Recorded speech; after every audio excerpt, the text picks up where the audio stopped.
नमस्कार साथियों, मैं सुधांशु शर्मा जयपुर से। अभी मैं कुछ दिन पहले डूंगरपुर सलूमपुर साइड विजिट करके आया था। कई स्कूलों में भी गया, कई टीचर को समझाया भी कि माल चेक करके लें, पूरा माल खुलवा के लें, तोल के लें। कई वेंडर ऐसा कर रहे थे कि खुला दे दिया माल, बॉक्स फट गया है तो खुला पकड़ लो। तो ऐसा माल बिल्कुल ना लें, क्योंकि कंपनियां,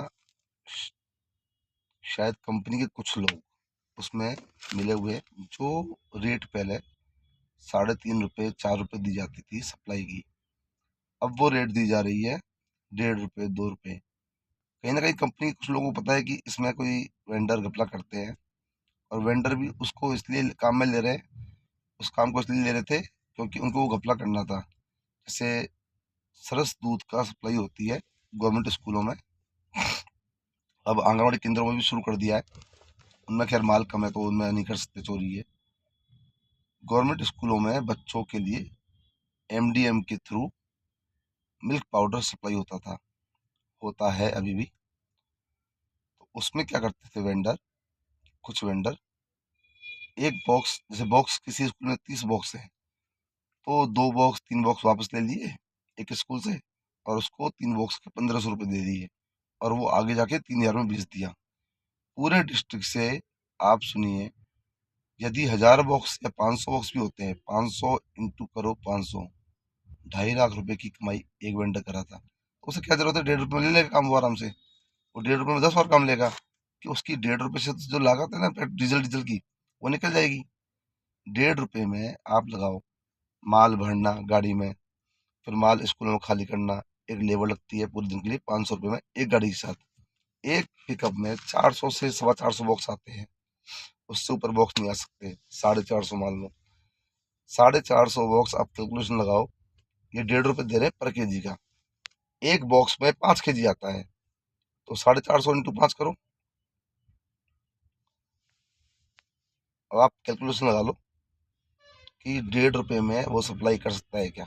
उसको गाड़ी 100 किलोमीटर भी चलेगी, 80 किलोमीटर चलेगी, फिर गाड़ी का भाड़ा होता है 1200 1300 रुपये पिकअप का, 500 रुपये लेबर के, फिर जो डीजल लगेगा 800 1000 1200 1500 ऐसे डीजल लगेगा। तो गाड़ी की कॉस्टिंग आती है टोटल मिला के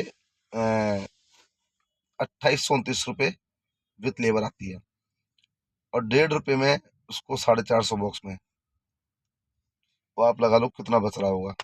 हद मार के 1000 रुपये एक गाड़ी पे, 4 गाड़ी गई तो 4000 मान लो, 5 7 गाड़ियों में एक ब्लॉक पूरा हो जाता है। तो 4 5 हज़ार के लिए मुझे नहीं लगता कि वो लोग जो पहले पैसे कमा रहे थे वो काम कर रहे हैं। उनका असली उद्देश्य वो 2.5 लाख रुपये 3 लाख रुपये है जो वो माल खरीद के बेच रहे हैं।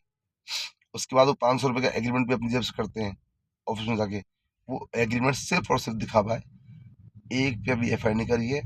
कंपनी का एक एम्प्लॉय पहले प्रतापगढ़ कांड में जो मैंने खोला था, उसमें 6 दिन के लिए जेल भी गया था।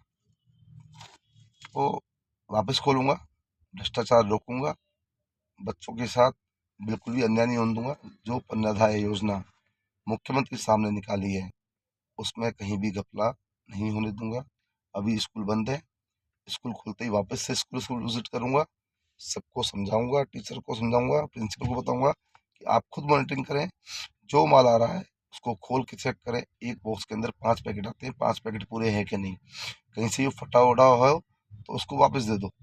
फटा माल एज पर नियम लेना लीगल नहीं है, फिर भी वो व्यवहार में ले लेते हैं, पर नहीं लेना क्योंकि वो बच्चा पीते हैं।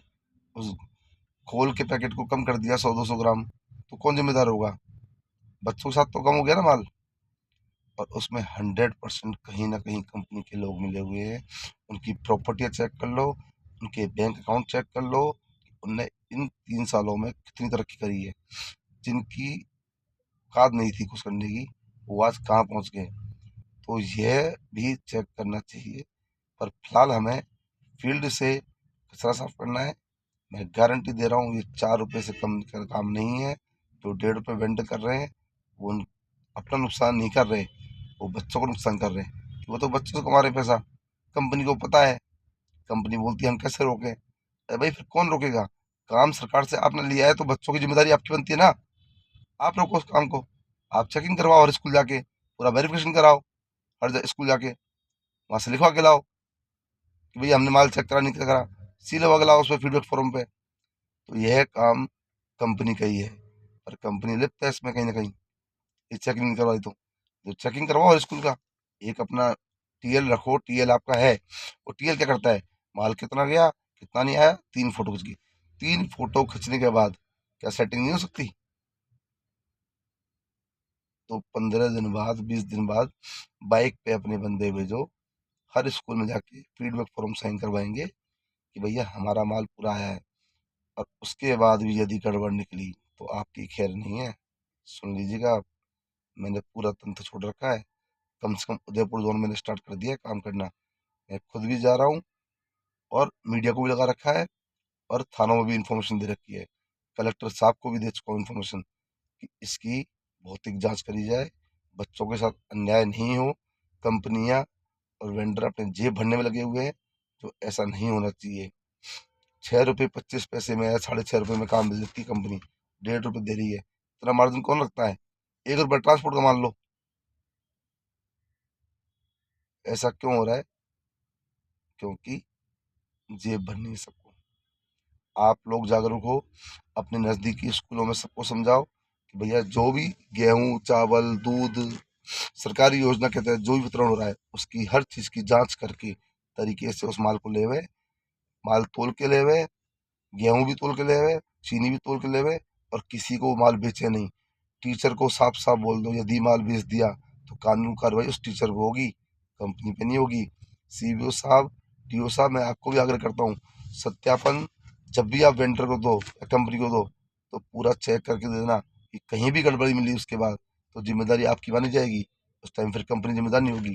और कंपनी को भी चेता रहा हूँ, एग्रीमेंट आप कर रहे हो ना, तो उसको फॉलो करो। कोई फर्जीवाड़े के लिए एग्रीमेंट मत करो आप कि आपने एग्रीमेंट कर लिए। आप सभी से निवेदन है, जनता को भी जागरूक होना पड़ेगा बच्चों के भविष्य के लिए। नमस्कार।